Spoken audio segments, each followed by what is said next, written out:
Hello, friends. I'm Jyoti Tyagi and you are watching Checkmate. NCERT series में आज हम करेंगे class 6 chapter third motions of the earth. और अगर आपने इससे पहले के दोनों chapter earth in the solar system and globe latitude and longitude नहीं करे हैं तो you can watch our previous videos. और अगर कोई स्कूल स्टूडेंट्स ये वीडियो देख रहे हैं तो मैं उनको रिकमेंड करूंगी कि हमने स्कूल स्टूडेंट्स के लिए स्पेशली डिजाइन की है जो पीपीटीज वीडियोज है, तो आप वो भी जाके देख सकते हैं।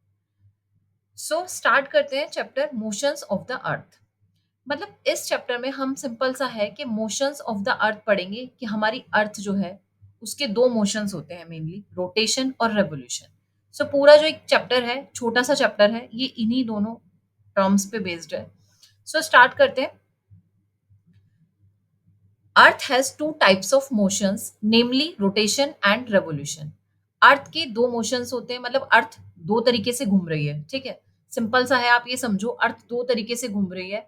एक उसकी घूमने की जो वो है उसको हम बोलते हैं रोटेशन, और दूसरे तरीके से जो घूम रही है अब वो है रेवोल्यूशन। तो अब डिफरेंस क्या है वही हम देखेंगे। देखो सिंपल सा, अगर हम रोटेशन पे आए, रोटेशन को आप समझ लो। रोटेशन क्या है? Rotation is the movement of the earth on its axis, अपने ही एक्सिस पे घूम रही है। ठीक है, एक्सिस हम पिछले चैप्टर में भी पढ़ चुके हैं। मतलब अगर अर्थ को जो हम देखते हैं, अर्थ को ऐसे कोई नीडल पास ऑन नहीं कर रही है, लेकिन अगर आप ग्लोब में देखो तो ग्लोब में एक नीडल जो है वो पास ऑन करती है ना। टॉप पे निकलती है उसको हम नॉर्थ पोल बोलते हैं, नीचे साउथ में निकलती है तो उसको हम साउथ पोल बोलते हैं। ठीक है, सो रियल अर्थ में ऐसा सच कोई नीडल नहीं है, बट जिस पॉइंट पे वो अर्थ अपने ही पॉइंट पे घूमती है उसको हम इमेजिन करते हैं वो एक्सिस है।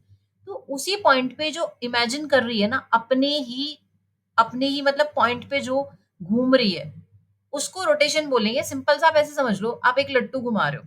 ठीक है, अब आपने लट्टू घुमाया तो आप देखोगे ना कि वो पॉइंट होगा, एक ही पॉइंट, लेकिन उस पे वो घूमता जाएगा ऐसे करके। वो रोटेशन है, और यही सेम मतलब मोशन अर्थ फॉलो कर रही है जिसको हम रोटेशन बोल रहे हैं। ठीक है, अगर हम उसके सेकंड मोशन की बात करें, यानी दूसरे तरीके से कैसे घूम रही है, तो वो है the movement of the earth around the sun in a fixed path. यानी अब क्या है, अब वो सन के चारों तरफ घूम रही है। एक एक हो गया ना, एक क्लियर हो गया रोटेशन की वो अपने ही एक्सिस पे घूम रही है लाइक लट्टू। ठीक है, अभी वो दूसरी तरीके की मूवमेंट क्या है कि सन बीच में है और वो उसके चारों तरफ घूम रही है। क्लियर? अब वो यानी कि इस पॉइंट को अगर हम, जैसे कि ये जो पॉइंट है ये हम सन मान लें, तो ये जो हमारी अर्थ है ये ऐसे ऐसे इसके चारों तरफ राउंड लगा रही है, इसको हम रेवोल्यूशन बोलते हैं। ऐसे समझ लो। या फिर वो जैसे जब फेरे लेते हैं ना, फेरे लेते हैं तो वो बीच में हम जो आग जलाते हैं वो हो गया हमारा सन, और उसके चारों तरफ जो घूमना है वो हो गई अर्थ, तो वो रेवोल्यूशन हो गया। ठीक है, सिंपल सी दो चीजें हैं। लट्टू हो गया हमारा रोटेशन, वो वाली जो अर्थ की वो है वो रोटेशन हो गई, और जो हमारा फेरे लेने वाला है वो हो गया रेवोल्यूशन। ठीक है, सो अब ये दो मोशन बहुत इंपॉर्टेंट है क्योंकि इन मोशन से बहुत सारी चीजें जो है अर्थ पर इफेक्ट होती है, वो चीज भी देखेंगे। द एक्सिस ऑफ द अर्थ, जो हमने अभी बात करी ना एक्सिस की, जो कि एक इमेजिनरी लाइन है, रियल अर्थ में ऐसी कोई लाइन नहीं होती, बट अगर आप ग्लोब पे देखें तो ग्लोब पे जो कि पास ऑन हो रही है नीडल, वही एक्सिस है। तो आप एक्सिस को देखेंगे, अब आप ग्लोब को हाथ पे उठा के भी देखोगे तो एक्सिस हमारा क्या है, टिल्टेड है। मतलब राइट, हम अगर लैटिट्यूड लॉन्गिट्यूड वाला आप चैप्टर पढ़ चुके हो तो हमने देखा था हमारा एक्सिस जो है वो सीधा नहीं है, लाइक दिस। ठीक है, ये एक्सिस नहीं है, ये 90 डिग्री पे नहीं है, ये क्या है, ऐसे है, टिल्टेड है। यानी अर्थ ऐसे झुकी हुई है, अपने राइट में झुकी हुई है। यहाँ अगर हम डायरेक्शन की बात करें, जैसे कि हमें पता है ये ईस्ट डायरेक्शन होती है, ये वेस्ट होती है। ठीक है, ऊपर नॉर्थ होती है और नीचे साउथ होती है।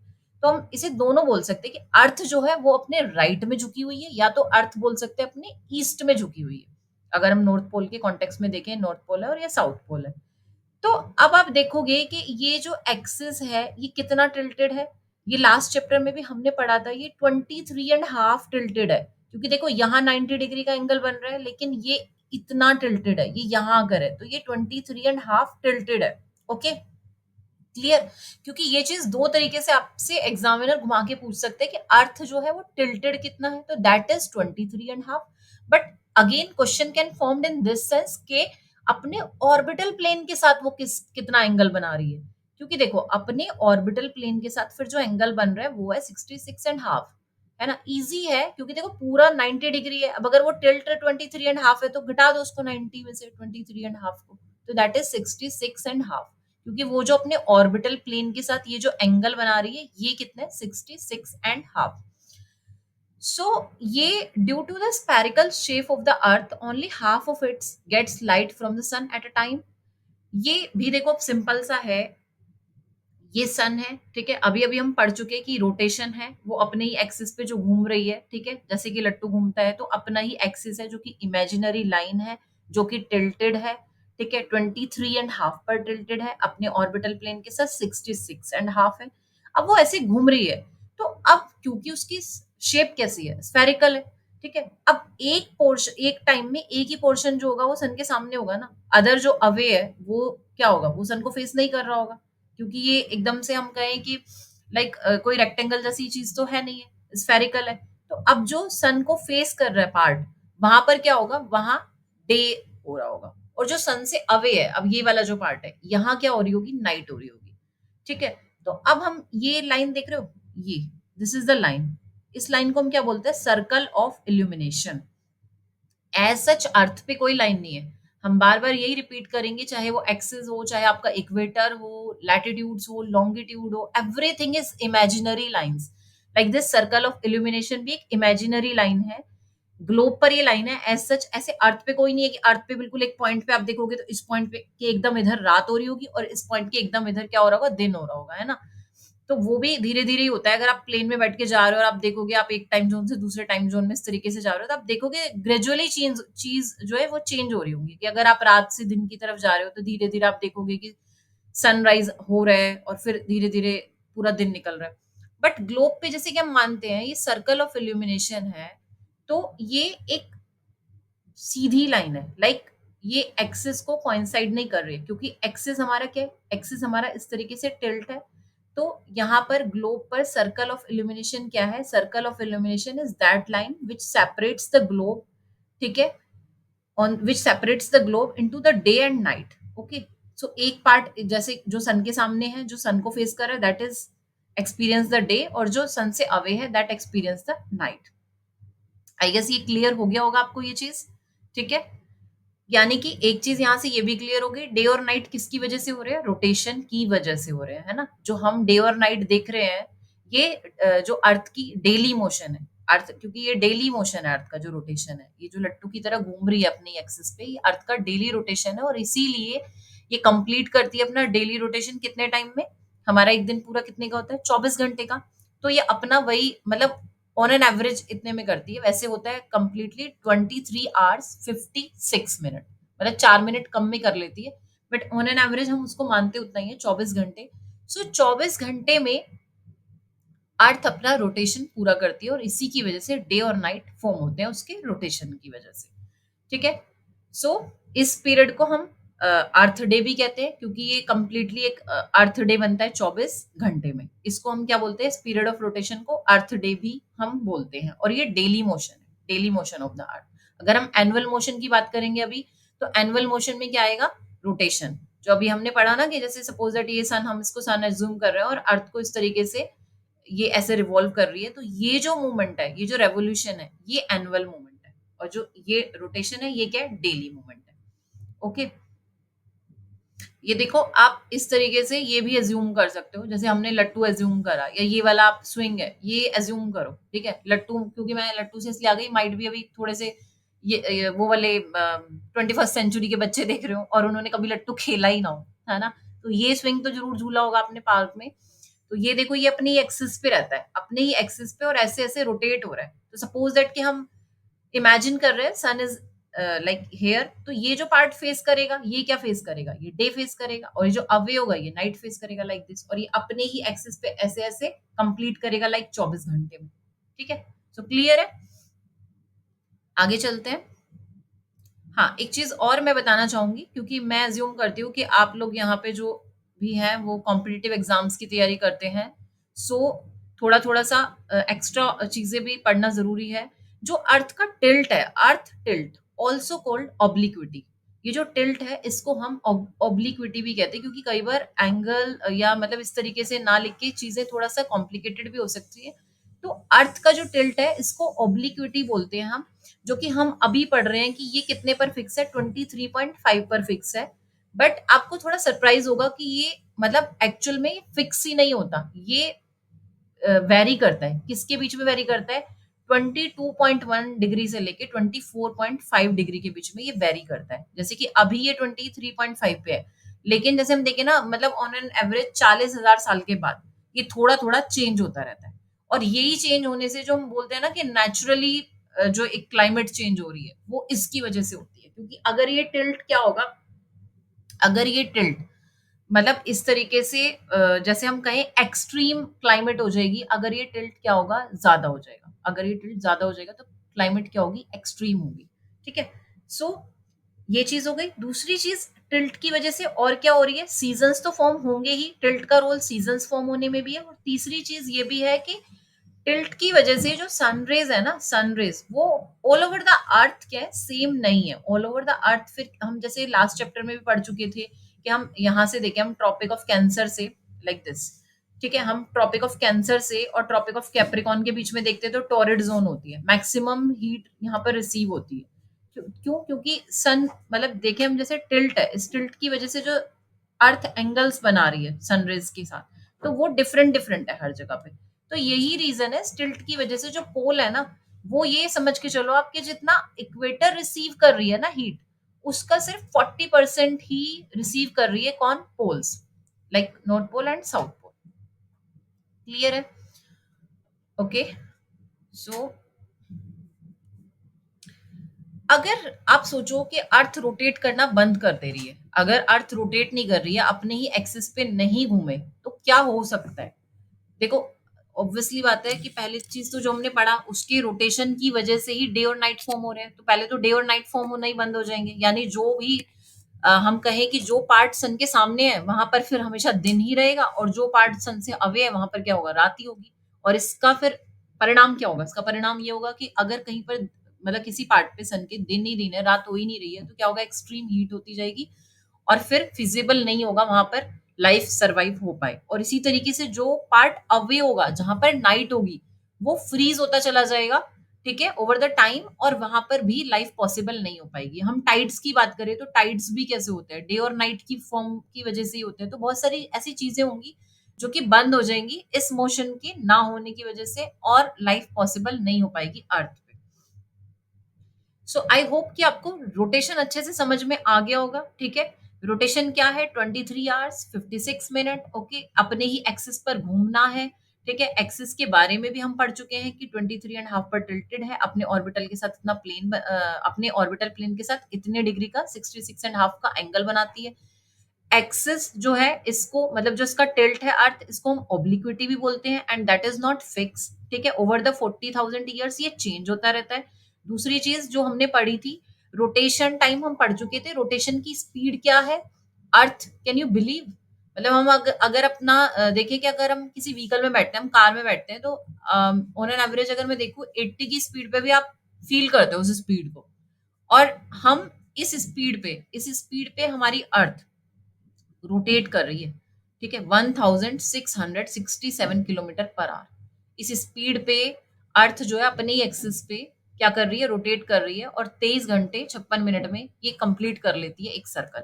और रोटेशन की जो स्पीड है वो मैक्सिमम है इक्वेटर पे। देखो, आप ना खुद से भी इमेजिन करो, जैसे आप थोड़ी देर के लिए, हम फिर से वापस आ जाते हैं, एक बार लट्टू पे ही आ जाते हैं। तो जो उसका पॉइंट है जहां पे वो लाइक जमीन में जाके ऐसे एकदम टिकता है, तो वो पॉइंट तो वहीं पे स्टिल रहता है ना, लाइक यानी कि हम कहेंगे वो नॉर्थ पोल और वो साउथ पोल पे वो स्टिल है। यानी कि वो स्पीड से वो वहां पर नहीं घूम रहे हैं, लेकिन जो मैक्सिमम स्पीड होती है वो कहां पर होती है, centre of the earth, like equator पे। तो यानी रोटेशन की जो स्पीड है ना, मैक्सिमम है वो यहाँ पर, और ग्रेजुअली ऐसे ऐसे ऐसे ऐसे वो कम होती जाती है, और पोल्स पे जाके वो जीरो हो जाती है। ओके। सो अब हम अर्थ की दूसरी मोशन पर आ जाते हैं, एंड दैट इज रेवोल्यूशन। कुछ इंपॉर्टेंट जो बॉक्सेस में दिया होता है वो भी जरूर आपको रीड करना है। जो आर्यभट्ट थे, हमारे एस्ट्रोनॉमर थे, ठीक है, प्राचीन काल में थे, और इन्होंने क्या बताया था, इन्होंने सबसे पहले फाइंड आउट किया था कि अर्थ जो है वो राउंड है और रोटेट करती है अपने ही एक्सिस पर। ये इन्होंने तभी बता दिया था। ठीक है। सो रेवोल्यूशन की हमने जैसे बात की थी, रेवोल्यूशन में अगर हम देखें तो ये अर्थ है, मतलब यहाँ पर ये सन है, और अर्थ ऐसे क्या कर रही है, ऐसे करके इसके चारों तरफ घूम रही है। अच्छा, हम अगर इस घूमने की बात करें, इस ये जो इसका पाथ है, इस पाथ को हम क्या बोलते हैं, ऑर्बिट, यानी मतलब ऐसा नहीं है इसका आज मन कर रहा है तो ये ऐसे घूम रही है, फिर इसका कल मन कर रहा है चलो अब मैं इधर से चलती हूँ तो मैं इधर से नहीं, इसका एक फिक्स पाथ है एंड दैट फिक्स पाथ जिसमें कि ये घूमती है इसको हम क्या बोलते हैं, इसको हम बोलते हैं ऑर्बिट। इसकी शेप कैसी है आपको देख के भी आइडिया हो रहा होगा, इसकी शेप है क्या, ओवल, ओवल वाली है, लाइक पूरा कंप्लीट एक ऐसे करके हम कहेंगे स्फेरिकल नहीं है, ओवल शेप में है। इस ओवल शेप को हम एलिप्टिकल भी बोलते हैं, इसको हम इलोंगेटेड भी बोलते हैं, क्योंकि हम देखें इन टर्म्स ऑफ विड्थ ये ज्यादा जैसे इसकी जो विड्थ है यहाँ पे हम देखें विड्थ क्या है ज्यादा है, तो इसको हम इलोंगेटेड भी बोलते हैं, इलिप्टिकल भी बोलते हैं और ओवल तो बोल ही सकते हैं। ठीक है, तो अब ये क्या है, ये कंप्लीट करती है एक सर्कल, यानी सन के अराउंड ये एक जो सर्कल है वो कंप्लीट करती है 365 डेज एंड 6 आवर्स में। यहाँ हम इसको 1/4 भी लिख सकते हैं। 6 आवर्स कहाँ चले जाते हैं फिर ये, क्योंकि हमारा तो पूरा एक साल 365 डेज का होता है। ये 6 आवर्स देखो, अभी जैसे कि हम 2024 की बात करें, अभी 2024 है तो आपने देखा होगा फेब्रुवरी क्या थी, 29 डेज की थी। ठीक है, अब फेब्रुवरी 29 डेज की थी, लेकिन हमेशा फेब्रुवरी 29 डेज की नहीं होती। तो ये जो लास्ट के 2 डिजिट है ना किसी भी ईयर के, लाइक जैसे अभी 2024 है ना, 2024 है, 24 को आप 4 से डिवाइड कर लो, क्योंकि ये 4 से कंप्लीटली डिवाइड हो रहा है, दैट मीन्स कि ये लीप ईयर है। ठीक है, अब आप देखोगे 25 जो है वो डिवाइड नहीं होएगा, मतलब वो लीप ईयर नहीं है। अब ये लीप ईयर का कंसेप्ट यहीं से आता है 6 आवर्स से, क्योंकि एवरी ईयर जो रोटेशन है वो कंप्लीट हो रही है 365 डेज 6 आवर्स में, बट हमारा जो हम पूरा एक कैलेंडर होता है वो 365 डेज का होता है। तो ये क्या करते हैं, ये 6 आवर्स एवरी ईयर इंक्लूड कर लिए जाते हैं, मतलब ऐड कर लिए जाते हैं। ठीक है, इनको एक तरफ रख दिया जाता है। जैसे हमने यहाँ पे 2024 में तो हमने ऐड कर लिया फेब्रुवरी में, लेकिन अब हम 2025 पे आते हैं। 2025 में 6 घंटे हमारे पास स्पेयर बचे, फिर 2026 में हमारे पास 6 घंटे स्पेयर बचेंगे, फिर 2027 में हमारे पास 6 घंटे स्पेयर बचेंगे, हमारे पास कितने हो गए अभी 18।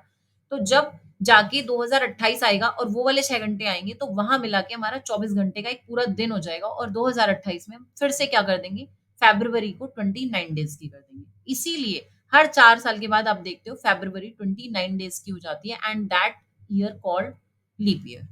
कंसेप्ट क्लियर है?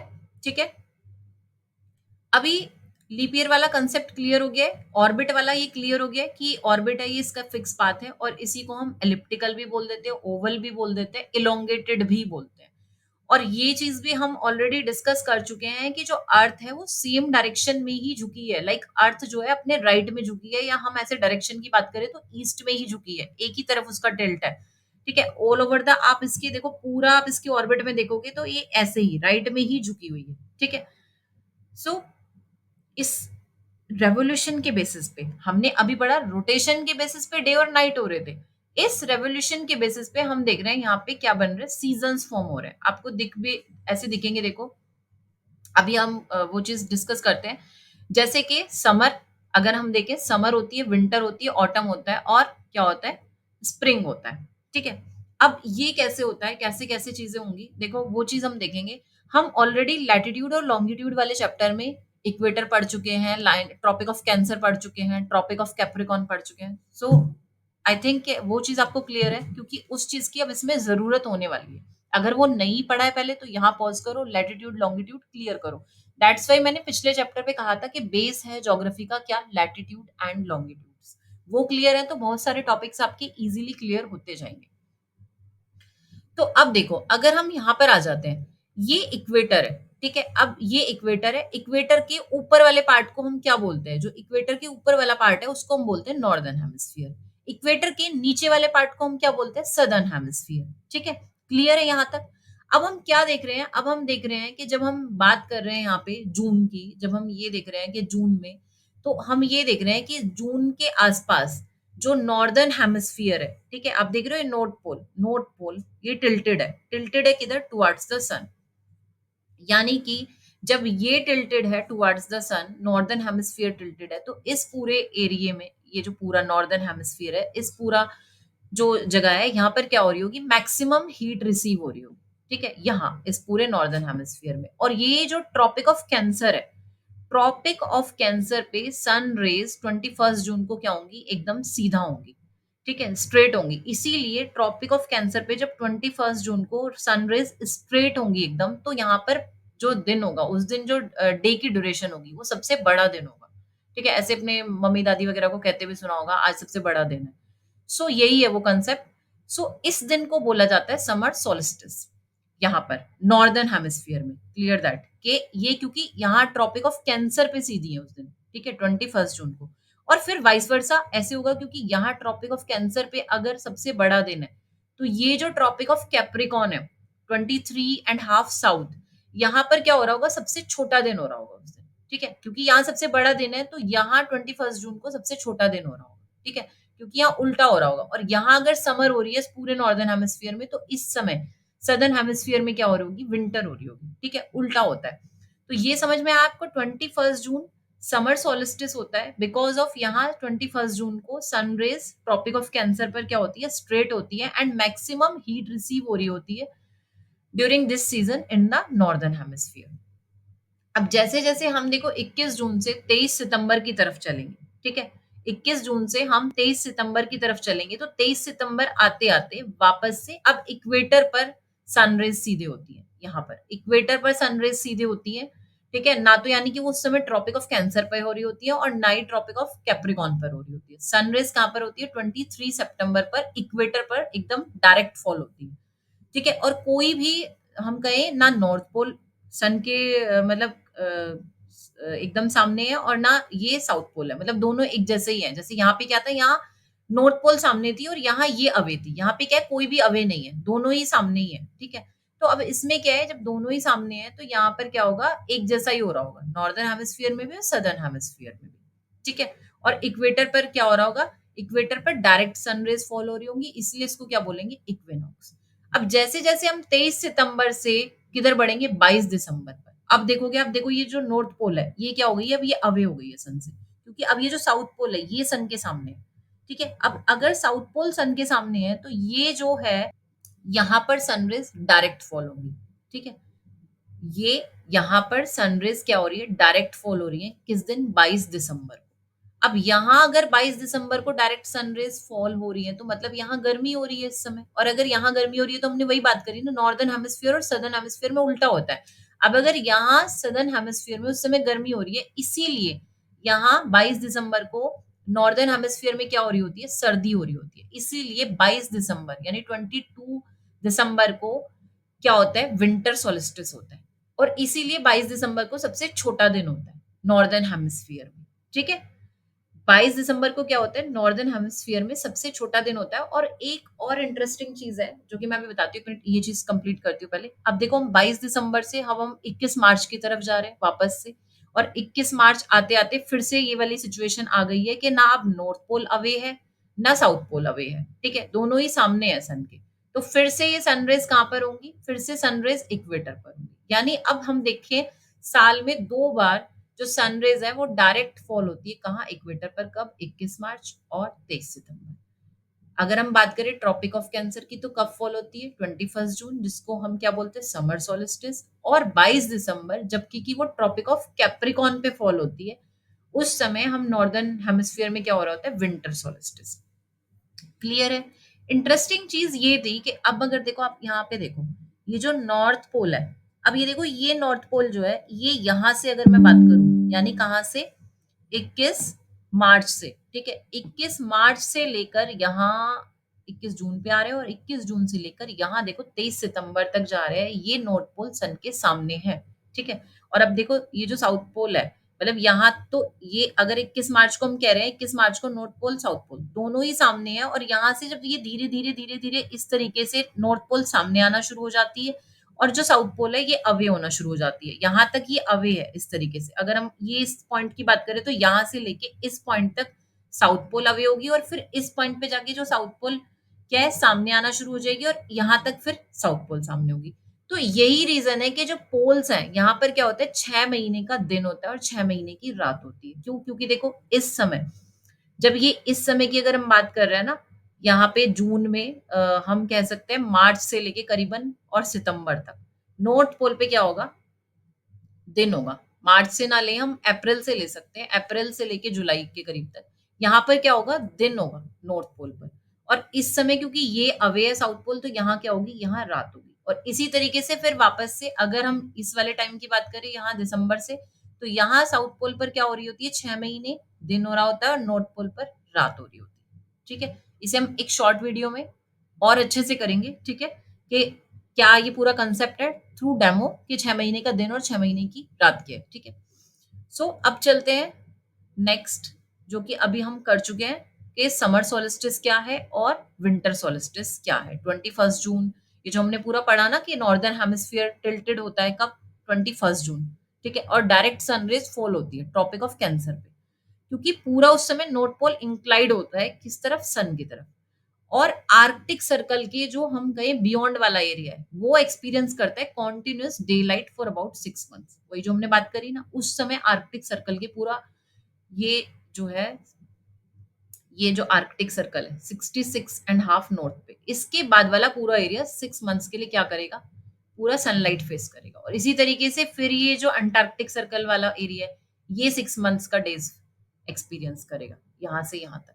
ठीक है, सो इस वाली पूरी चीज में ये था। और विंटर सोलिस्टिस भी हम ऑलरेडी डिस्कस कर चुके हैं, इक्विनॉक्स भी हम डिस्कस कर चुके हैं। ठीक है, ये जो चीज थी, the revolution of the earth and the inclination of the earth axis in a fix direction causes seasons. क्योंकि कई बार क्या होता है, आप ना सिर्फ एक ही चीज पे टिक करके आ जाते हो, अगर सपोज दैट वहां पर रेवोल्यूशन है कि सीजंस किस वजह से फॉर्म होते हैं, तो अगर ओनली रेवोल्यूशन है तो दैट इज ओके कि आपने उसको टिक किया है। बट अगर वहां पे अर्थ का एक्सिस भी दिया हुआ है या टिल्ट भी दिया हुआ है, तो you have to tick the both, क्योंकि अर्थ के एक्सिस और रेवोल्यूशन दोनों की वजह से ही सीजंस क्या होते हैं, फॉर्म होते हैं। ठीक है, एंड आई होप ये सब क्लियर हो गया होगा। समर सोलिस्टिस जो हमने भी डिटेल में किया डायग्राम के through, winter solstice, summer solstice कब है, 21 जून को है। ठीक है, नॉर्दर्न हेमिस्फीयर में। विंटर सोलिस्टिस कब है, 22 दिसंबर को है, जिस दिन सबसे छोटा दिन है। और सनरेज कहाँ पड़ती है, डायरेक्ट ट्रॉपिक ऑफ कैप्रिकॉन पे। इक्विनॉक्स हमने पढ़ा 21 मार्च, 23 सितंबर को है। ठीक है, इसको दिन और रात क्या होते हैं, बराबर होते हैं, मतलब इक्वेटर पे उस समय दिन और रात ऑलमोस्ट क्या होते हैं, इक्वल होते हैं। इक्वेटर पे देखो वैसे भी क्या होता है, इक्वेटर पे पूरा हम कहें पूरा साल ही दिन और रात इक्वल होते हैं, क्योंकि इक्वेटर पे दिन और रात की ड्यूरेशन में ज्यादा अंतर नहीं होता। जब हम पोल्स की तरफ जाते जाते हैं, जब हम पोल्स की तरफ जाते जाते हैं, तब डे और नाइट की ड्यूरेशन में अंतर होता है। 21 मार्च और 23 सितंबर को हम कहेंगे पूरे ऑल ओवर द वर्ल्ड ही दिन और रात इक्वल होते हैं। ठीक है, सो आई होप आपको ये चैप्टर समझ में आया होगा। ठीक है, नेक्स्ट वीडियो के लिए बने रहे इस चैनल पे, जॉइन अस ऑन चेकमेट।